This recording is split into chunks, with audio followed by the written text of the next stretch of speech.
Bonjour, bienvenue sur Christian Fight IQ. Aujourd'hui, je reçois un grand champion de kickboxing et de Muay Thai qui s'appelle Nayanesh Ayman et qui va bientôt combattre contre le grand champion de Muay Thai, Youssef Bouganem. Un combat intéressant qui va se passer à Dubaï et nous allons parler avec lui de son histoire et de son parcours. A tout de suite avec Nayanesh. Ouais. Bonjour à tous, bienvenue sur Christian Fight IQ. Je suis aujourd'hui avec Nayanesh, ce grand champion de Muay Thai qui va bientôt avoir un combat au mois de mars face à un autre grand champion, Youssef Bouganem, à Dubaï, si je ne me trompe pas. Comment vas-tu, Nayanesh? Bonjour Christian, ça va? Ça Ça va va très bien. bien. Je viens d'arriver de faire du sparring et du clinch. Et maintenant, je suis à la maison, je prépare la bouffe, le poulet au four. Ok, super. Donc, on va parler de combat et de nourriture, peut-être. Ouais. La préparation, c'est très important. Et au niveau du poids, comment ça se passe alors? Parce que tu as un combat bientôt, là. Ouais, j'ai combat le 19 mars contre le champion Youssef Bouganem. Et, c'est la catégorie de 72 kg et demi. Ok. Et ça fait 3 semaines, j'étais en 85 kilos. Mais aujourd'hui, je suis en 78 kilos. Ah, ça va, ça descend, ça descend. Ouais, 16 kilos. Et c'est qui organise ce combat-là? C'est Real Fighter. C'est Ah, ok. une, c'est une petite organisation qui travaille en Espagne, mais non, ça commence à grandir et ils sont en train de faire à Dubaï. Parce que là-bas, il n'y a pas de problème au niveau du Covid et des restrictions là-bas. Ouais, le combat, normalement, ça devait être le 6. Mais on peut faire des combats, mais pas de public. Alors, l'organisation ne voulait pas. Ils veulent qu'il y ait du public. Alors, c'est pour ça qu'ils ont changé la date pour le 19. Ah, ok. Et là, il y aura du public? J'espère, hein, parce que si ça ne se fait pas le 19, ça va se faire le 4. Alors, le Avril. 19, c'est pas encore sûr que le public peut entrer. Mais le 4, c'est 100%. Alors, s'ils acceptent le 19, le combat, c'est le 19. Sinon, ça va être le 4. Mais toi, mentalement, est-ce que ça t'embête à chaque fois qu'ils reportent, qu'ils changent la date comme ça? Ouais, ça m'embête un peu, mais on peut rien faire. On est des fighters, c'est ça. On doit se battre et c'est tout. Ouais, tout à fait. Et C'est pas la faute de l'organisation, en plus, c'est la faute du Covid. Alors, on peut pas contrôler ça. ouais, ouais, ça, personne ne contrôle ça, ça c'est vrai. Très bien, très bien. Ouais. Mais je me rappelle, tu m'avais dit que tu avais aussi un problème au niveau du coach. Ton coach est resté en Thaïlande. Comment, si tu peux me rappeler le nom de ton coach? Ouais, mon coach, c'est Monchai. Monchai, c'est un Thaïlandais. Il vit en Thaïlande, alors il ne peut pas se déplacer en Espagne parce qu'à cause du Covid, il ne peut pas sortir de la Thaïlande.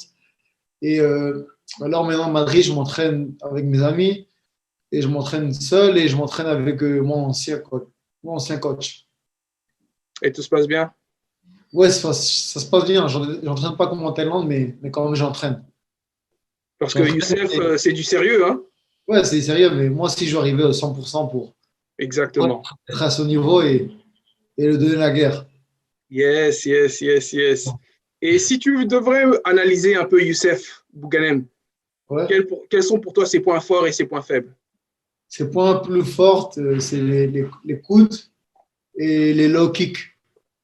Ok, Et ses points plus faibles, il donne pas trop des coups de pied de middle kick et des high kick. Il tape plus des low kicks. ok. De temps en temps, il met des high kicks aussi, mais c'est pas son habitude. Mais je pense que pour ce combat, il va entraîner les high kicks. Je Parce que c'est pense. grand. C'est plus grand que lui, non? En taille. Ouais, quelques centimètres. Je pense que 4 centimètres, peut-être. Ouais, super, super. Écoute, et si on essaye de retracer un peu ton parcours, me dire comment ça se fait, à quel âge tu as commencé à faire de la Muay Thai et les raisons, parce que je me rappelle, tu m'avais dit qu'il y a des raisons qui étaient franchement assez touchantes et personnelles, et c'était très intéressant. Moi, j'ai commencé les sports de combat parce que j'ai commencé avec la boxe à l'âge de 16 ans. Parce que moi je voulais être fort, je voulais être fort comme Mohamed Ali pour défendre ma mère et défendre toutes les femmes du monde. Parce que ma mère était une femme maltraitée, son copain l'a maltraité et tout, c'était pas mon père. Elle a tapé brutalement, à moi aussi, elle m'a tapé. Et alors, je voulais plus que ça se répète dans notre vie. Alors, j'ai commencé à faire la boxe pour devenir fort comme Mohamed Ali et pour que personne ne touche jamais à ma mère. Très bien. Et j'ai commencé à faire le sport, la boxe, pour savoir combattre, pour pas avoir peur. Mais après, le sport de combat, c'est devenu une passion pour moi.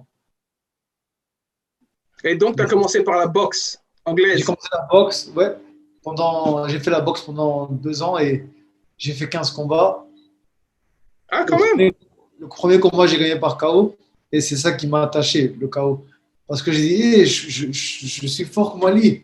Je veux continuer ça. Je suis fort comme Ali. Je voulais continuer. Et le coach, ils m'ont dit, tu vois, on t'avait dit que tu allais aimer. Tu voulais, parce que moi, j'avais peur. Je ne voulais pas combattre.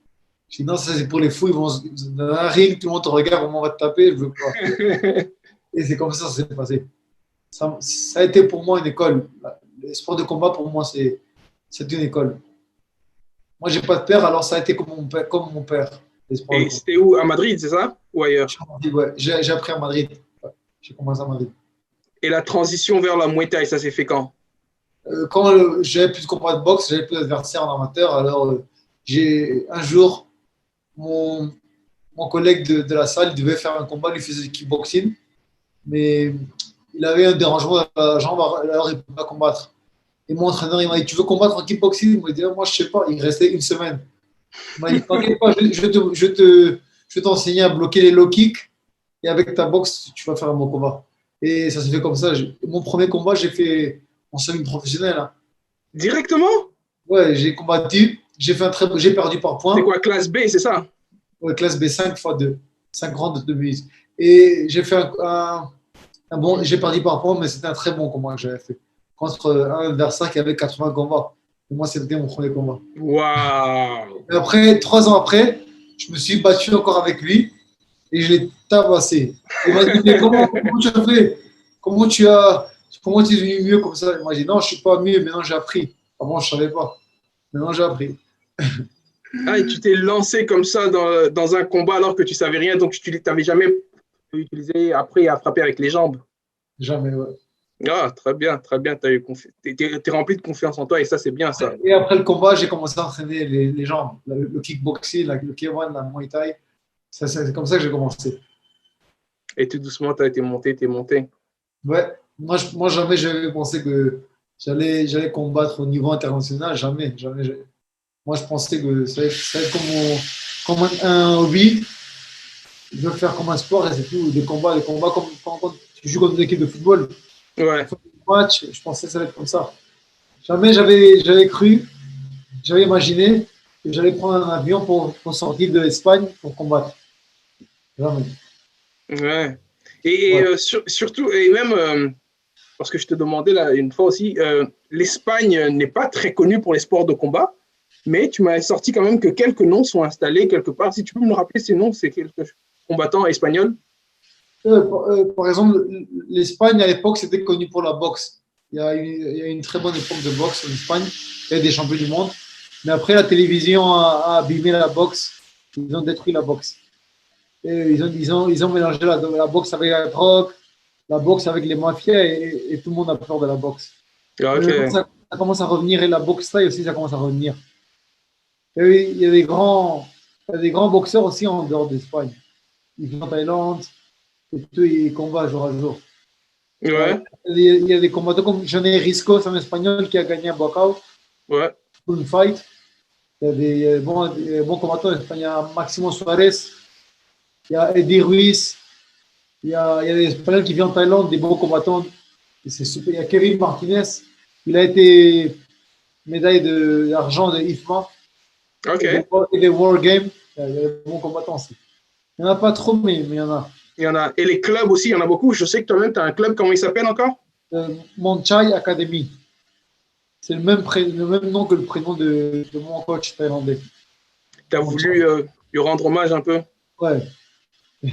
Comment tu l'as rencontré d'ailleurs, ton coach thaïlandais? Ouais, parce que mon coach thaïlandais, lui, ça fait 10 ans qu'il est en Espagne. Il avait entraîné à mon entraîneur. Et Ok. après, il a eu des problèmes en Espagne parce que c'est pas la même chose l'Europe et l'Asie. Alors, on ne donne pas la même valeur à un coach en Europe qu'en Asie. Alors, il s'est mal senti. Il est parti d'Espagne, il ne veut plus rentrer en Europe. Et moi, un jour, j'étais là en Thaïlande pour le chercher. Lui, c'était le premier entraîneur de Bacau. Il a entraîné les grands champions aussi. Et j'étais parti le chercher, il ne voulait pas entraîner. J'ai dit, s'il te plaît, je veux que tu m'entraînes. Non, non, retourne en Espagne, je ne veux pas des Espagnols. Pendant 3 jours, hein. Et après le quatrième jour, j'ai pleuré. J'ai dit, s'il te plaît, aide-moi, j'ai besoin de ton aide. Je suis venu en Espagne, ils me disent que le talent, c'est bon pour toi. Sinon, qu'est-ce que je veux faire? Et après, il m'a dit, bon, allez, viens, viens à la salle. Et Mais voilà. pourquoi spécifiquement lui alors qu'en Thaïlande Parce que j'aime beaucoup son style, se connecte très bien avec mon style. Ok, C'est pour ok. ça. Et il t'a pris, après quand il t'a accepté, t'es resté, t'as commencé à t'entraîner là-bas? Ouais, j'ai travaillé là-bas, j'ai fait 5 mois là-bas. Je suis rentré à Madrid et après un an, j'allais payer un billet. J'ai convaincu pour qu'il vienne en Espagne. Il est venu en Espagne avec moi pour m'entraîner. Il a fait un an. Après, il est reparti et moi, je suis parti avec lui. Waouh, vous êtes très proches alors. Ouais, on est très proches. Et, Tous les jours, il m'écrit. pardon? Tous les jours, il m'écrit. Il entraîne personne, il m'entraîne seulement moi. Alors, c'est comme un personal trainer. C'est super pour moi. Ah bah oui, C'est un grand ouais. avantage. Il parle espagnol aussi? Ouais, il parle espagnol. Il a appris espagnol. Ah, très bien, ça te facilite aussi. Hein? Ouais, ouais, ouais, Ouais, ouais. super. Il va aller à Dubaï, vous allez vous rencontrer là-bas ou il sera pas là? Non, il ne peut pas y aller. Il ne peut pas y aller. Il ne peut pas Ah, sortir de la Thaïlande. oh là là là là là là là là là. C'est dommage. Ok. C'est dommage, ouais, c'est dommage, c'est dommage. Ouais. Mais après ce parcours-là, après cette aventure, son premier combat professionnel en Thaï, c'était quand ça alors? En Thaïlande, Ouais, en Thaïlande. en En Muay Thai, boxe Thaï, sorry. boxe Thai. Mon premier combat en boxe Thai, c'était en 2012. Face à C'était qui? ici en Espagne contre Romain Martial, c'est un Espagnol. Ok. Il est pas connu au niveau mondial. Mais c'était mon premier combat. C'était un dur combat pour moi. Mais à la fin, j'ai gagné. J'ai gagné par KO. Ah, par KO en plus, ouais, bien. Parce que tu as quand même rencontré des gros noms, hein. Boakao, Superbonne. Ouais, au niveau international, je me suis battu avec, euh, avec Boakao, avec Superbonne, avec Pechanon, Mhm. avec Jimmy Vienan, le français, Ok. avec il y a Artem Pashparin de la Russie. J'ai pris beaucoup avec Diego Calado de Portugal. J'ai pris, Ok. je me suis battu avec Chanachon, avec Deshrit, le, le- avec, avec un champion du Raja. J'ai gagné un champion Waouh. d'Asie et j'ai fait des bons combats. Je suis Ouais, tu as fait content. de très bons combats et de gros noms. Et il y en a Ouais, un encore qui va se rajouter avec Youssef. Youssef, qui lui aussi a remporté un peu toutes les ceintures. Et après Youssef, j'ai un autre grand nom le mois prochain, mais je ne peux pas dire. Ah, tu ne veux pas dire. Ah, secret, secret. Ah, ok, C'est ok. ça, en fait. Le mois qui suit. Ouais, le mois qui suit, en avril. Ah, t'as même pas le temps de te reposer, en fait. Hein. Non, C'est comme un Thaïlandais, tu enchaînes les combats. ouais, c'est super. C'est mieux comme ça. Comme Ton ça, palmarès, c'est quoi? 68 j'ai combats, 38? 87 combats. Ouais, J'ai 13 défaite. pardon, 13 défaites. Ouais. Et, et, euh, et 68 victoires, c'est ça? Ouais, Ouais, ouais, ouais. Très bien, très bien. Et ça monte encore tout ça. Ouais. c'est bon. Oui, je demandais par rapport à ton management, parce que je sais que tu m'avais dit que bien, récemment, tu as changé de management. Si tu peux savoir la procédure, comment ça se passe. Ouais, moi j'avais un bon manager, mais les managers ils aiment trop l'argent et alors il fait tout pour que tu aies des bons combats, des bonnes bourses pour avoir un meilleur pourcentage. Mais moi, quand je suis arrivé en Thaïlande, je suis allé en Thaïlande pour vivre. Ils m'ont promis qu'ils allaient me donner des combats et tout, plus de combats en Asie, mais quand ça fait 2 mois sont passés, j'ai pas eu de combat. Alors j'ai eu un problème avec eux. J'ai dit alors je vais chercher les combats moi-même, mais je ne veux pas vous donner votre pourcentage parce que vous ne travaillez pas. Ouais. Alors, ils ont dit non, j'ai un contrat, je respecte le contrat et moi je me suis j'ai rendu fou le contrat et j'ai cherché les combats pour moi-même. J'ai fait des combats et après j'ai discuté avec eux. Ils voulaient me porter plainte et tout. C'était un peu dur. À là-bas en Après, Thaïlande, ils ont voulu porter plainte contre toi. ouais. Ils ont parlé à beaucoup de promoteurs pour qu'ils comptent pas avec moi, mais grâce à Dieu, ils ont compté avec moi. Et Et après, quand le contrat est terminé, j'ai plus renouvelé. ouais, t'as bien fait. T'as bien fait. Mais justement, c'est quoi les difficultés? Parce que tu parlais de différents types de contrats exclusifs et comment? Oui, maintenant j'ai signé, ça fait 2 semaines, non, une semaine, j'ai signé un contrat avec un nouveau manager, mais on a fait un contrat sans exclusivité. Ça veut dire que si moi je trouve un combat par ma compte, je ne veux pas le donner le pourcentage et moi je peux accepter ça, mais je dois le dire avec l'avance. Et j'ai un combat et je veux le faire, alors ne me cherche pas de combat sur moi. Ok, Et à l'envers, si lui trouve un combat pour moi, il doit me dire et je ne peux pas faire un combat pendant un mois avant le combat qu'il m'a trouvé. tout à fait. Et disons qu'un jeune combattant qui monte pro récemment, c'est ce que tu lui conseillerais aussi de faire. Moi, si c'est un nouveau combattant, je le conseille de ne pas d'avoir un manager parce que pour lui, ça va être facile d'avoir des combats. Plus facile parce que c'est des combats que ça se paye pas trop, ça se paye pas cher. Alors, c'est facile que le promoteur compte avec lui s'il fait des bons combats. Mais si c'est un niveau top, il a besoin d'un manager qui le gère bien, qui lutte pour qu'il gagne une bonne bourse. Mhm. Et quoi, en tant que nouveau, tu dis en tant que nouveau pro, c'est facile de trouver des combats Ouais, au niveau national, tu vas trouver des combats. en Europe? Ouais, si tu combats bien et tu connais des promoteurs, tu parles avec eux, ils vont compter avec toi. Si tu fais des bons combats, si tu ne fais pas des bons combats, tu ne vas pas vendre alors. Parce que nous, les combattants, réellement, on est des numéros. Les promoteurs, on va compter avec toi si tu vends des entrées. Tu comprends? Ouais. C'est un business réellement, les combats. Donc, c'est celui qui arrive à attirer le plus de monde, quoi. Ouais, il faut vendre des entrées et si tu vends des entrées, tu vas avoir ta place 100% dans les événements. C'est pour ça que l'organisateur du Real à Dubaï voulait avoir des entrées absolument et pas juste avoir une salle vide, quoi. Mais après, au top niveau, au top niveau, par exemple, moi, je ne dois plus vendre des entrées. Tu comprends? Parce que ça se vend seul. En Dubaï, il y a beaucoup de riches qui seulement pour dire ah, moi, j'étais dans la première place assis, j'ai payé une table de 7 000 euros. Alors, ils vont frimer avec ça.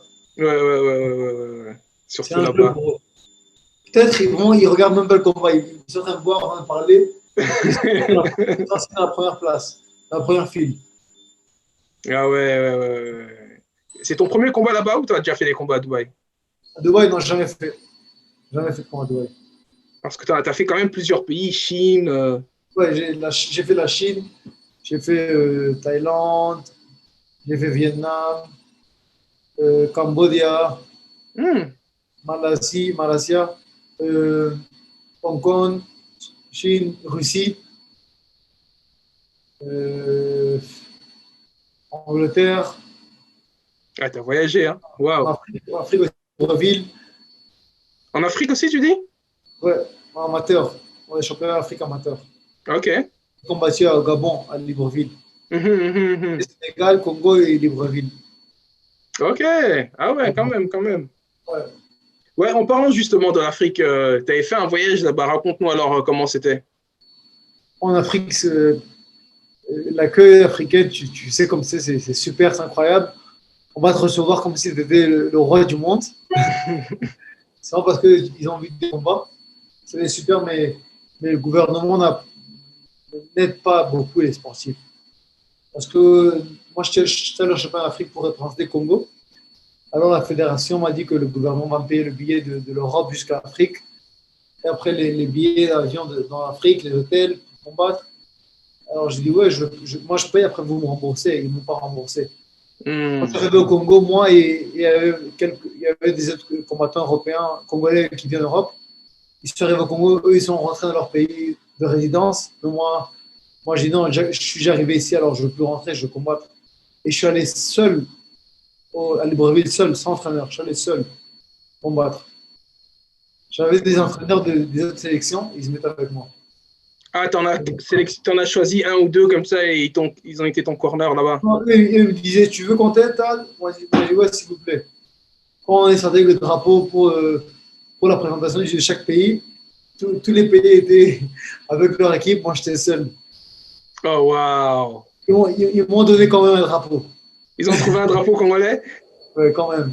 Non, le Congo m'a donné un drapeau quand même. Ah, c'est juste ce que le... C'est tout ce que le gouvernement a fait pour toi, un drapeau. Quand je suis revenu au Congo, ils m'ont accueilli comme un roi encore, avec des voitures présidentielles et tout. Ils m'ont ramené voir le conseil sportif et tout, mais ils m'ont rien donné. Rien, zéro Ils ont franc. fait la photo avec moi, et ils ont mis la télévision, des vidéos et tout, mais rien d'autre. Et comment ça s'est passé ton combat là-bas? Hein? Comment ça s'est passé ton combat là-bas? C'est passé super bien. J'ai gagné, c'était super. C'était incroyable. Ah, super, super, super. Ben ouais, je parlais aussi à Ulrich Bokeme, Ok, mais ouais, qui lui aussi avait fait ce retour au Congo et il pensait même faire une organisation là-bas, ouais, créer une organisation qui... moi, je l'avais vu sur Internet. C'était une très bonne idée. Moi, je l'appuie 100%. Ouais, super, ouais, ouais, exactement. J'ai trouvé ça très intéressant. Et comme tu dis qu'il n'y a, rien en ce moment, le gouvernement n'aide pas trop. Donc, des initiatives comme ça sont des initiatives à supporter. Et Ouais. aussi, j'avais parlé avec Danny Bill, qui Ah, lui-même, depuis, un grand champion. légende, une légende, Les gens, qui lui-même aussi est retourné au Cameroun pour créer une, un club et une organisation là-bas aussi, quoi. Donc, yeah, c'est par des petites actions comme ça qui aident aussi à améliorer tout ce qui se passe en Afrique, quoi. En Afrique, il y a beaucoup de talent. Il y a beaucoup de talent et les gens ont un cœur pour s'offrir dans chaque entraînement. C'est ce que c'est très bien en Afrique, mais il n'y a pas de moyens. Il y a des moyens, mais il n'y a pas d'infrastructure. C'est ça Voilà, le problème. Parce que des moyens, il y a. tout à fait. Il y a la bonne bouffe pour qu'ils aient une bonne alimentation. Il y a tout. Il manque seulement des infrastructures, des Ouais, bonnes ouais, salles, des bons matériels et, et des bons entraîneurs. Et ça va être, pour moi, je dis toujours que l'Afrique, c'est le futur en tout. Pas seulement dans le sport, mais en tout. en plus, ouais, ok, très bien, très bien. L'année 2021, comment elle se présente pour toi? Tu as ce premier combat avec Bouganem, tu en as un dont tu ne veux pas nous dire le nom, qui est secret. Ouais, j'ai deux super combats incroyables. L'an 2020, ça a été zéro. Ouais, Depuis décembre 2019, j'ai plus combattu jusqu'à maintenant. Mais 2021, ça se voit bien. Ça commence très bien. d'accord. Donc, à part celui de Bouganem et l'autre en avril, est-ce que tu en as d'autres programmés? Non, pas encore, mais comme je combats avec Bonnet, après l'autre, ça va sortir beaucoup de combats. Ça va déjà te mettre dans les spotlights, là. Ça peut attirer des grandes organisations. Ouais, c'est ça. Parce que Ouais, ton objectif, ce serait quoi? D'acquérir, de rentrer dans une grande organisation? ouais, j'ai envie de rentrer à One Championship. C'est un, c'est mon objectif. J'espère que. Moi, je vais l'essayer, je vais essayer de rentrer dedans et je dois rentrer dedans. Tu as été dans quelle catégorie dans One Championship? Il y a qui là-bas comme champion dans ta catégorie? 70 kilos, c'est la meilleure ligue, mais moi je ne peux plus rentrer dans 70 kilos parce que je n'arrive plus à donner ce poids-là. Alors, Hmm. peut-être, je ne sais pas si One Championship. Non, il y a 72 et demi en Muay Thai. C'est Pech Morakot le champion. Ok, ok. Ouais. Ouais, parce qu'ils ont des sérieux fighters là-bas. Donc, ouais, très bien. C'est la meilleure ligue du monde. La ligue 70 kilos qui est en One Championship, c'est la meilleure. La Ouais, je meilleure. suis tout à fait d'accord avec toi. Tout à fait d'accord. Quand tu vois la liste, tu vois les noms. Ouf. D'ailleurs, hier, je pense, hier, le truc s'était tapé. Ouais, j'ai Giorgio vu Petrosian. Giorgio et Kyria. Ouais. Kyria il a commencé très bien, mais Giorgio, c'est un docteur Il a il appliqué fait, la science. ouais, c'est un scientifique. Giorgio, il fait, il convertit tous les adversaires en des faciles. Je sais pas comment il fait. Avec la pression, c'est vraiment ça. Vraiment ça. Ouais. Et ton voyage, alors tu voyages quand pour Dubaï? Normalement, je voyage le 15. Le 15. Dans Le deux 15 mars, ouais, ok. Si ne change pas la date, c'est ça? Ouais, c'est ça. Et tu iras avec qui alors? Ton coach espagnol? Non, je vais avec un ami, Luis Lloret, c'est un coach de Barcelone. Ok. C'est lui il m'avait donné le combat. C'est lui qu'on a appelé pour me chercher.